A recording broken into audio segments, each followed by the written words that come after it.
کی حقیقت کیا ہے اس کے بارے میں؟ نہیں، میں نے اتنا ہی نہیں کہا. میں نے پہلے آپ سے یہ کہا کہ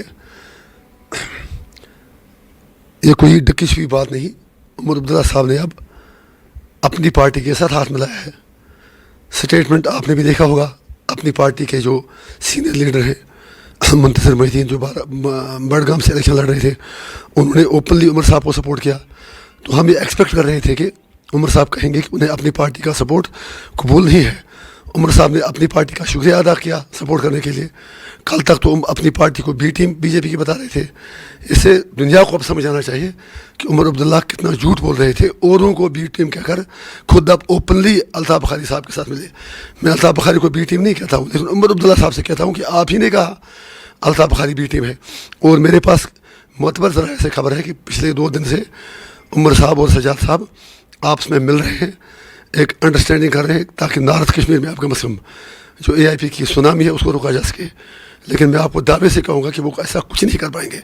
یہی عمر صاحب کل تک سجاد صاحب کو بی جے پی کی ایکسٹینشن ونگ کہتے تھے, سجاد عمر اللہ کی خبر لے رہے تھے. اس سے ثابت ہوا کہ بی جے پی کے کہنے پر انجینئر رشید اور اس کی اے آئی پی کے خلاف عمر عبداللہ, سجاد الطاف بخاری, بی جے پی, یہ پی ڈی پی, یہ سارے ملے ہوئے ہیں. اور اے آئی پی ان کا مشترکہ دشمن ہے. لیکن سوال سیٹوں کا ووٹوں کا نہیں ہے.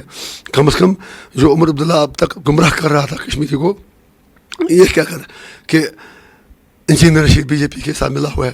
اب تو اس کو شرم آنی چاہیے. اب تو پوری طرح ایکسپوز ہو چکا ہے. اب بحث کرنے کے لیے کچھ رہا ہی نہیں.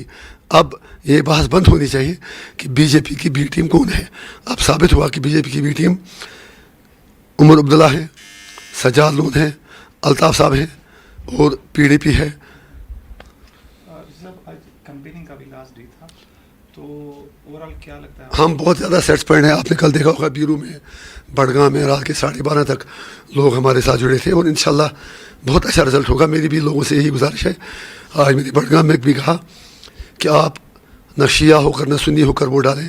آپ ووٹ ڈالیں تو صرف کشمیری ہو کر اپنی قوم کے لیے ووٹ ڈالیں, اپنے لوگوں کے لیے ووٹ ڈالیں, اپنے بہترین مستقبل کے لیے ووٹ ڈالیں, کشمیر اور کشمیر کے حقوق کے لیے ووٹ ڈالیں.